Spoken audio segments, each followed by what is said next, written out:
Ustadz Gofar Ismail inggih menika kalender hijriyah global tunggal dan masa depan peradaban Islam. Dumateng Ustadz Dr. Gofar Ismail SAG MA kasumagaken. Assalamualaikum warahmatullahi wabarakatuh. Alhamdulillah, wassalatu wassalamu ala rasulillah wa ala alihi wa sahbihi wa man walah. Allahumma salli wa sallim ala nabiyina Muhammadin wa ala alihi wa sahbihi ajmain, amma ba'du. Bapak Ibu sekalian, jamaah pengajian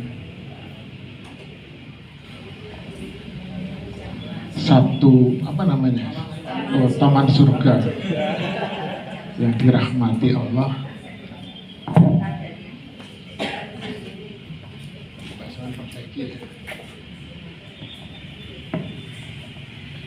Ini kok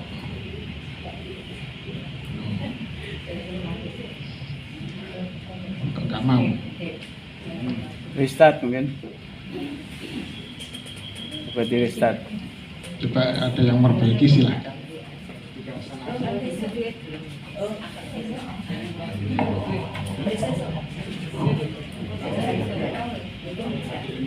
Ya. Nah, ini baru masuk ini. Semoga masuk.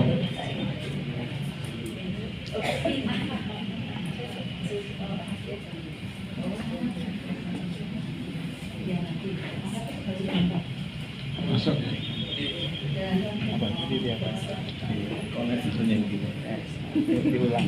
Marilah kita bersyukur kehadirat Allah Subhanahu wa taala.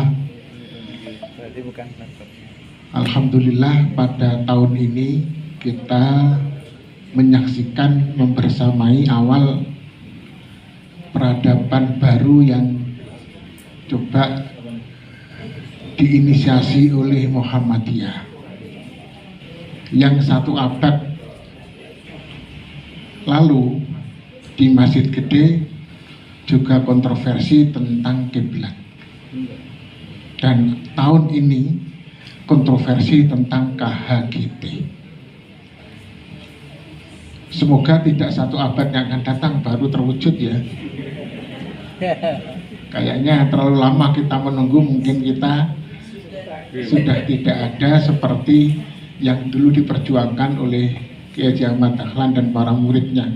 Baru terwujud abad ini semua umat Islam menerima yang namanya kiblat sesuai dengan astronomi atau ilmu hisab. Karena itu maka di dalam beberapa kesempatan tarjih itu menyebut istilahnya adalah masa depan peradaban Islam, menuju 1 kiblat, 1 peradaban, ikhtiar untuk umat dan dunia. Inilah yang sejak awal diinginkan oleh Muhammadiyah. Alhamdulillah kita berada pada posisi ini, dan kita nanti bisa bersaksi di hadapan Allah bahwa kita ingin kebaikan, menyatukan dunia dengan kalender global.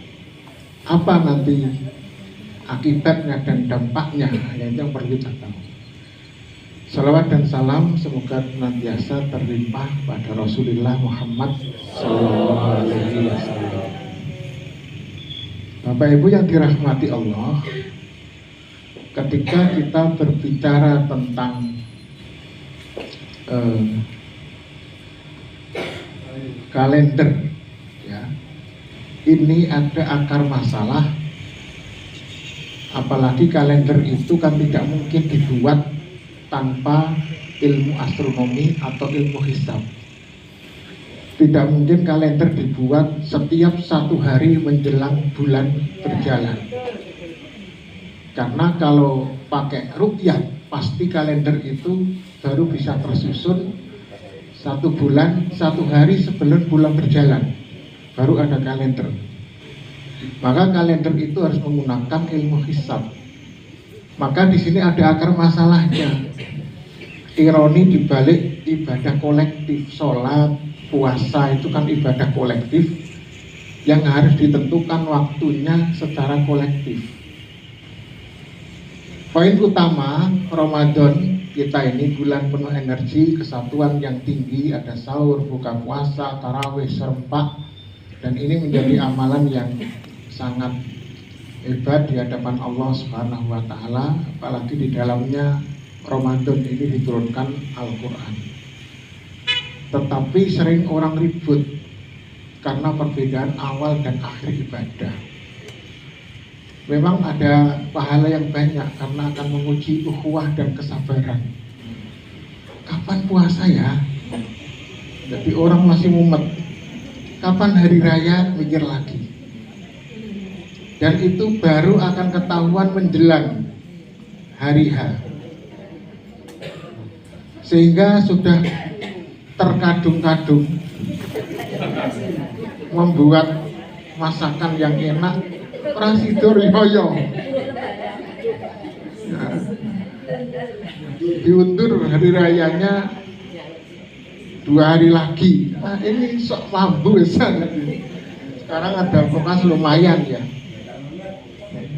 Dulu pernah itu Pak Yusuf Kala itu membuat acara istana kan harus dipersiapkan.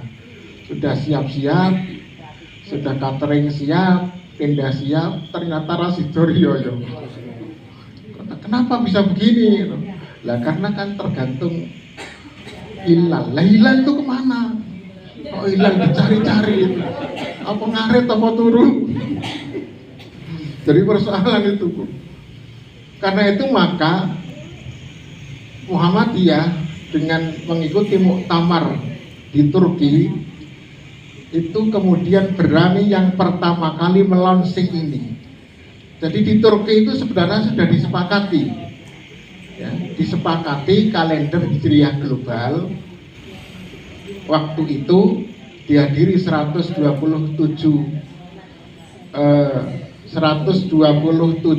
ilmuwan dari 100-an negara. Karena Indonesia khusus itu adalah 3 negara. 1 negara pemerintah Indonesia, 1 negara Muhammadiyah, 1 negara NU. Jadi yang diundang ke sana bukan hanya pemerintah, karena tahu Indonesia ini unik. Karena 3 waktu, maka 3 negara. Ada WIB, WITA, dan WIT. Nah, dari 3 negara Indonesia ini, maka datang semua mengikuti muktamar. Dan di muktamar itu diberi pilihan apa mengikuti zona kalender global tunggal atau kalender dwi zonal. Dwi zonal itu 2 waktu. Kalau global 1 waktu. Nanti akan dijelaskan di akhir. Kenapa kok 2 zona? Karena pada dasarnya dunia itu terbagi menjadi 2, zona siang dan zona malam. Sekarang kita di sini ini jam 7 ya, jam 7 pagi. Ini di Amerika sana itu jam 7 malam. Jadi sebelahnya itu siang, sebelah itu malam. Bayangkan kalau bumi itu bulat, matahari di sebelah atas misalnya, kan sebelahnya itu kan separuhnya adalah siang, separuhnya malam. Karena itu maka konsekuensi ketika kita membuat 1 zona dunia ini, maka akan terdapat kesulitan yang sebelah sudah masuk, mungkin sebelah belum masuk.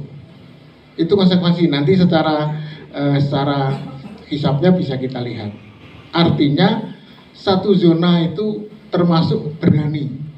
Kalau 2 zona itu sejak sekarang memang 2 zona. Rata-rata dunia ini nggak pernah puasa atau hari raya itu jadi 1, nggak ada. Minimal 2. Tahun ini puasa kita itu ada 4. ya, ada 4 hari puasa kita ini di Indonesia. Yang tanggal 17 itu Naksabandia di Maluku sana, yang 18 itu KHGT Muhammadiyah bersama dengan dunia Arab dan beberapa Amerika, 19 itu adalah pemerintah dan beberapa negara di Amerika juga, Asia, 19, 20 itu di New Zealand dan Kiribati yang ada di sebelah timur kita. Masuk Ramadan itu ada 4 hari, Selasa, Rabu, Kamis, Jumat. Karena itu maka memang antara 1 zona atau 2 zona itu memang 1 zona itu istilahnya kewanen. Kewanen itu ya terlalu berani menyatakan 1 dunia, 1 waktu. Lah kenapa kalender Masehi bisa kok kita nggak bisa? Dari 127 ilmuwan itu 80% kurang lebih itu menerima kalender 1 zona atau kalender global tunggal. Di Indonesia yang bisa terima itu masuk ikut-ikutan di situ Muhammadiyah. Tapi 2 negara yang lain tidak. Dia ikut 2 zona. Tidak mau mengikuti 1 zona karena mana mungkin dengan perbedaan 16 jam kalau ditentukan di Alaska, kok Indonesia sudah ikut. Jadi di Alaska itu ketika jam 7 itu ditetapkan hilal sudah masuk atau sudah hisab itu sudah terhitung jam 7 sore, kita di sini itu sudah jam 10 siang. Jadi kita itu sudah sahur lebih dulu sebelum di sana bulannya tampak. Nah, nanti bisa kita lihat. Itu logikanya gimana? Itu yang kemudian menimbulkan persoalan. Tetapi memang ini ironi kita. Umat sudah 14 abad tidak punya kalender. Memang akhirnya harus menghilangkan egoisme sektoral dan lokal. Sekarang kita masuk kepada genealogi metode dari ru'yat ke hisab. Ini juga persoalan.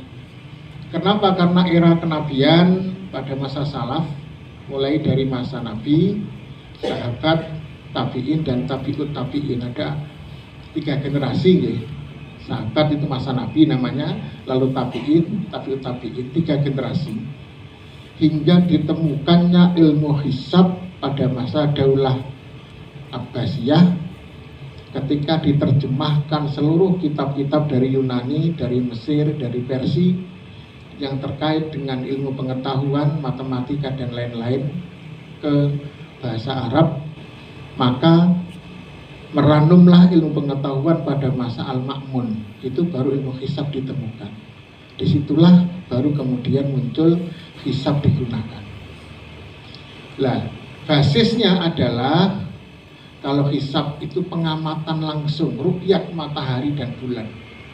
Karena teknologi saat itu tidak ada, sehingga nggak ada teropong, tidak ada LCD, nggak ada juga waktu itu. Ini baru ditemukan. Wah, ini disuruh selesai kok. Kok sudah muncul ya. Kalau melihat dari ayat Al-Quran, Bapak Ibu sekalian, baik puasa maupun sholat itu memiliki perintah yang hampir sama. A'udzubillahi minasyaitonirrajim. Faman syahida minkumus syahra falyasum. Ini jelas kata syahida itu memang menyaksikan bulan. Tidak menggunakan kata ro'ah, tapi syahida. Tetapi hadis itu menggunakan kata ro'ah. Man ro'a minkum ya. Bisa sumil ru'yatihi waftiru liru yatihi. Jadi pakai ro'ah. Kemudian tentang sholat juga pakai masyhuda. Aqimis sholat talidulu kisyamsi ila ghasaqil laili wa Qur'an al-fajri. Inna Qur'an al-fajri. Jadi kalau yang untuk masuk malam itu kan mudah. Masuk siang tergelincir juga mudah. Tapi masuk subuh itu memang agak sulit.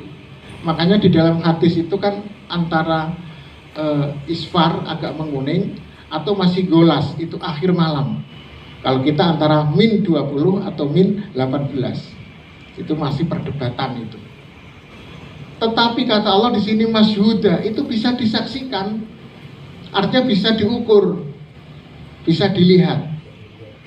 Lihatnya pakai apa? Dulu lihatnya Nabi mengatakan hingga benang putih bisa dibedakan dari benang hitam. Coba aja Bapak Ibu keluar besok jam 4 pagi misalnya, kalau sudah membedakan benang putih dan hitam itu bisa, berarti itu sudah fajar. Tanpa listrik loh ya, di luar tanpa listrik, tanpa lampu, tanpa purnama ya. Yang mendung nggak apa-apa. Itu makanya dari sisi ini jelaslah sebenarnya yang disuruh melihat oleh Allah itu bukan hanya puasa, tetapi juga sholat. Ini berlangsung hingga 3 abad lamanya sampai ditemukannya ilmu hisab. Gimana melihatnya untuk bulan misalnya? Karena di situ ada perputaran. Jadi bulan itu berputar mengitari bumi di saat bumi mengitari matahari.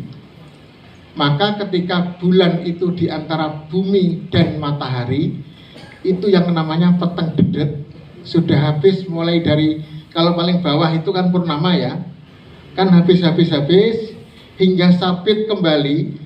Bulan sabit terakhir ini, bulan sabit mau habis bulan itu, artinya sudah hitam.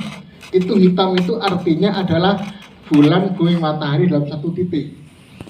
Kalau satu titiknya itu lintang selatan dan lintang bujur timur baratnya kok ketemu, itulah terjadi gerhana. Tapi biasanya karena matahari itu kan belok-belok dia, ya, tidak selalu di tengah, kadang ke utara, kadang ke selatan, sehingga lintang selatan, lintang utaranya kan kadang tidak sesuai, sehingga bujurnya sama, tetapi lintangnya berbeda, maka tidak terjadi yang namanya gerhana. Paham gini? Lah, maka yang namanya gerhana matahari, gerhana matahari itu pasti terjadi karena konjungsi atau ijtima. Tapi tidak semuanya konjungsi ditandai dengan gerhana.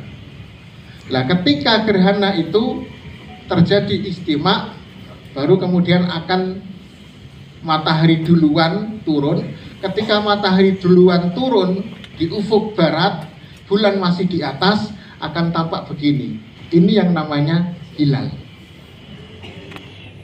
Jadi hilal itu muncul bukan matahari dari bawah ke atas, bukan loh ya. Ya, matahari tenggelam lebih dulu, tapi bulan masih di atas. Itu namanya adalah hilal. Karena dia itu konjungsi itu bareng-bareng dari sana, dari timur. Besok misalnya, besok itu tanggal itu bentar bulan kalau itu tanggal 19 Maret itu konjungsi terjadi jam 8 pagi. 19 Maret besok sebelum hari raya ya. Lah, kita itu sudah tanggal 30, tapi pemerintah itu tanggal 29 ya. Itu terjadi konjungsi jam 8 pagi, bareng-bareng itu runtun-runtun ke barat antara bulan dan matahari bersama-sama, kayak dulur semua wedi. Bareng-bareng itu antara bulan matahari.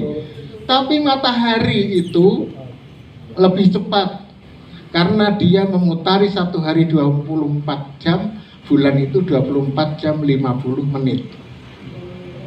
Sehingga dia lebih cepat, maka dia nyalip.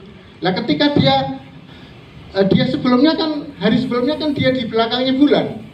Pas jam 8 itu nyalip. Ketika nyalip itulah terjadi namanya konjungsi. Sayang tidak saya kasih filmnya ya, biar tahu nyalipnya itu gitu ya. Tapi lambat. Lah, Indonesia itu karena jam 8 pagi, ketika matahari tenggelam, bulan sudah tinggi, itu 3 derajat di Aceh. Di Arab Saudi itu 4 derajat. Ya. Karena itu maka bulan ini sudah tinggi. Kemungkinan kalau saya yakin pemerintah 90% itu tanggal 20. Hanya sekarang tidak berani menyatakan karena basisnya adalah ru'yah. Ora wani DCI kerso. Tapi secara ilmu kelihatan tanggal 20. 2 tahun yang lalu itu 3 kurang dikit saja dicari orang yang bisa melihat di piting-piting mana. Pokoknya harus ada yang lihat pokoknya. Harus ada yang lihat, kalau nggak lihat nanti wah perkara nanti. Ya.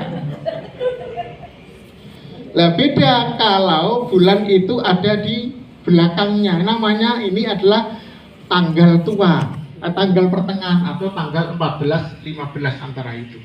Tapi nggak bisa kita katakan bahwa gerhana bulan itu pasti tanggal 15, nggak bisa. Bisa 14, bisa 15-nya antara itu. Karena 14-15 itu kan selisihnya itu sangat kecil. Karena bulan itu kan 29 hari, 12 jam, 30 menit.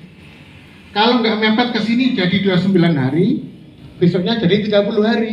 29 hari, 30 hari. Jadi tinggal duluan mana gitu aja. Karena itu maka kita tidak bisa mengatakan bahwa pasti benar adalah yang ini. Karena kok tanggal 3 ya purnamanya. Itu kan tanggal 15 masuk itu. Wah, pemerintah salah ini. Berarti puasanya dia harus kodok 1 hari. Nggak bisa itu. Nggak bisa jadi patokan. Karena dua-duanya itu adalah benar. Jadi yang tidak benar itu yang itu jawabannya klise itu ya. Tapi memang disinilah kita harus mencari yang namanya hilal. Hilal itu kenapa dicari oleh Nabi? Kok bukan konjungsi? Konjungsi itu bahasa ilmu pengetahuan dulu tidak diketahui. Ya, yang diketahui itu kan yang nampak oleh mata adalah hilal. Maka orang kalau bicara konjungsi, apa itu konjungsi? Istimewa itu apa? Yang ada istimewa ulama. Ulama sepakat itu istimewa, jadinya ijma. Nah, tetapi konjungsi di bulan ini tidak diketahui sebelum ada ilmu hisab.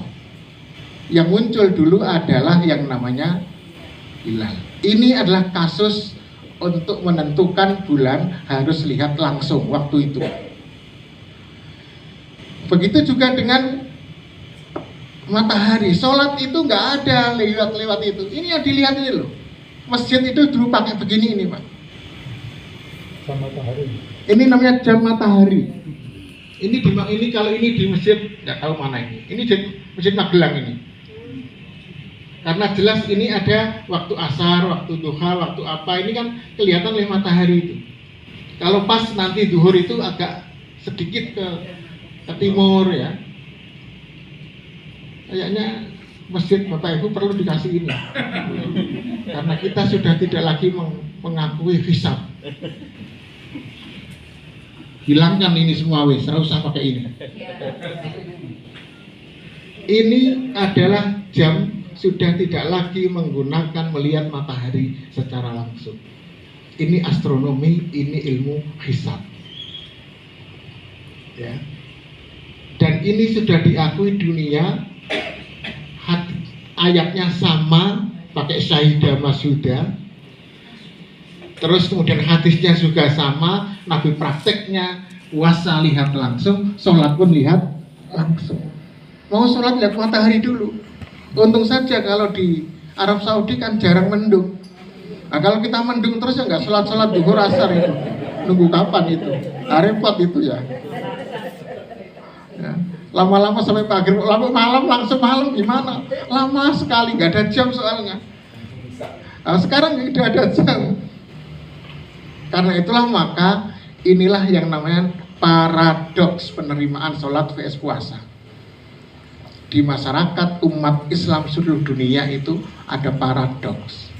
Umat Islam sudah 100% menerima hisab murni tentang sholat ini, tidak ada sengketa meski tidak lagi meruqyat matahari secara manual, sudah oke.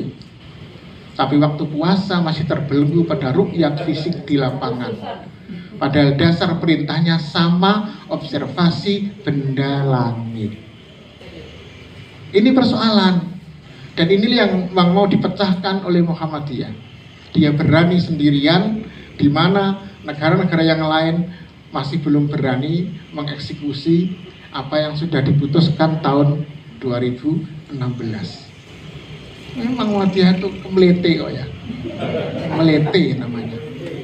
Bahasa Jawa Timurnya itu melete.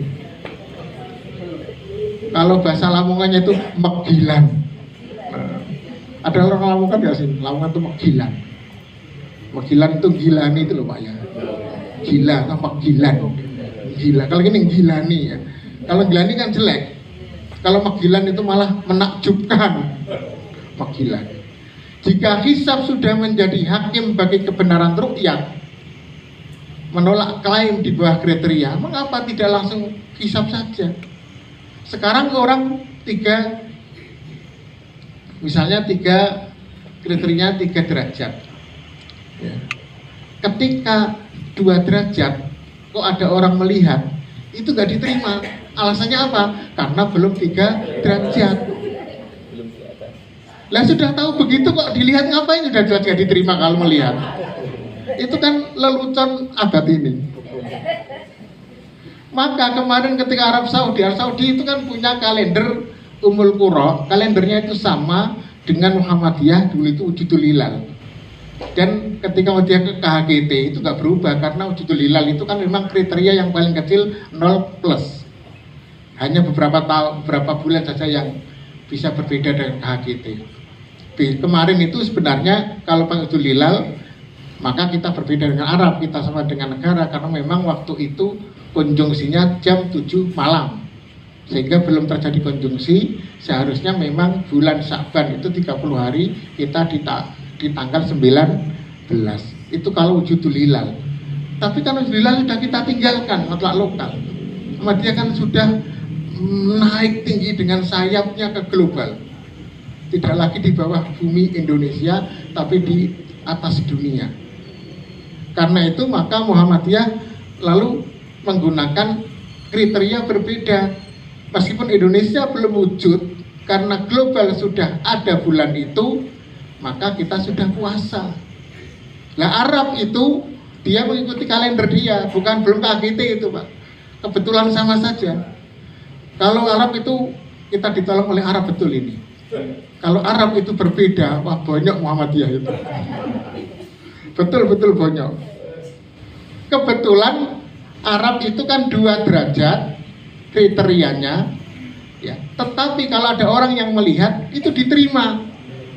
Lah kemarin tanggal 18 ke 17 melihat hilal 17 Februari itu, hilal cuma 0,6 derajat, 1 aja nggak ada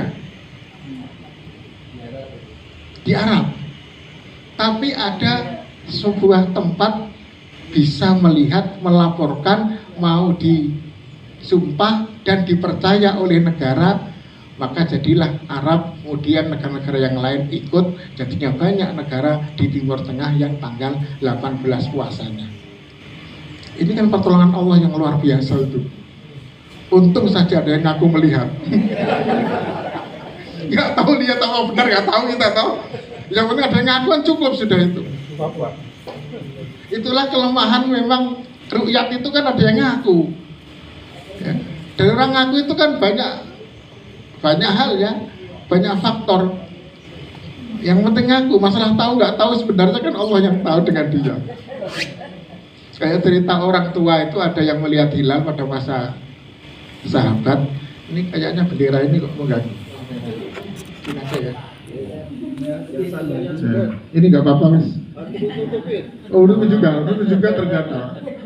Ya. Biar enak. Saya mana tadi ya? Oh ya, dia itu orang tua melihat. Itu melihat hilal, katanya itu hilal. Yang muda itu nggak ada yang tahu mana ada hilal, nggak ada hilal. Coba Pak. Lalu diusaplah alisnya begini. Mana ada? Sudah nggak ada. Ternyata hilalnya alisnya yang putih. Nah itu repot kalau itu ya. Karena itulah maka memang kenapa sholat itu sudah bisa menerima, kok puasa nggak mau? Sudah mau menerima hisab, tapi hanya dijadikan sebagai validasi untuk menentukan di mana letaknya, berapa kriterianya. Justru malah menghalangi hilal itu kelihatan.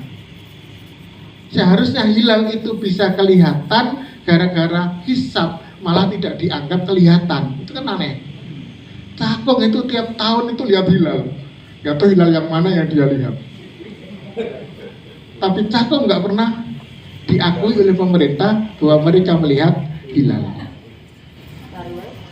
Pernah kasus tahun 99 kayaknya atau 2000 ya, Gus Dur itu NU itu bareng Muhammadiyah, pemerintah sudah menetapkan, tapi NU pas malam hari itu kan lama sekali ya. Jadi pemerintah itu mengatakan tidak melihat sehingga kita lusanya hari raya, diputuskan pemerintah isbat. Tapi NU Jawa Timur itu jam 10 malam ada pengumuman hilal terlihat. Akhirnya dia transfer kepada pusat PBNU dan kebanyakan lalu mengikuti. Akhirnya pemerintah sendirian dia berhari raya di kantornya masing-masing. Kemudian NU sama. Itu kesepakatan yang luar biasa antara NU dan Muhammadiyah. Ya sekali itu. Ya lumayanlah pernah sepakat ya. Jadi sekarang yang namanya ru'yat itu, hisab itu hanya dijadikan sebagai bumper saja, bukan sebagai ilmu. Kemudian 10 menit visi Imam Madhab ini matlak global ini kan jumhur ulama ya, 5 menit lagi nanti biar ada pertanyaan kalau ada. Kemudian Ibu Hanifah, ini semua mengakui tentang matlak global itu. Syafi'iyah kenapa waktu itu dia lebih sepakat dengan lokal? Karena memang keterbatasan komunikasi. Hadis Quraib ini kan repot karena nggak komunikasi. Ya, hadis ini Quraib dari Damaskus kan nggak tahu kalau puasa itu sudah hari Jumat. Ternyata sudah ada bulan di sana. Ibnu Abbas puasanya hari Sabtu. Quraib itu pertengahan bulan baru pulang, kan nggak tahu. Tapi ada hadis Nabi itu pernah membatalkan puasa karena ada laporan dari saudagar dari Damaskus, Syria. Dalam hadis itu dia pulang, Nabi sudah sudah puasa terakhir itu, sudah nggak kelihatan hilal atau nggak kelihatan. Kita puasa lagi hari yang ke-30. Siang hari jam 10 saudagar datang dari barat. Dia mengatakan sudah hilal, kami lihat semalam di sana. Ya sudah kalau gitu kita semua berhari raya, batalkan puasa, kita sholat hari raya jam 10 pagi. Kenapa itu terjadi? Ya karena memang Nabi waktu itu komunikasi alatnya belum ada. Jadi menerima dari barat lebih duluan. Arab Saudi sudah duluan malah dicaci maki oleh orang Indonesia kok. Katanya, apa yang menurut Arab? Kita bukan orang Arab. Ya sudah nggak apa-apa, kita bukan orang Arab kok.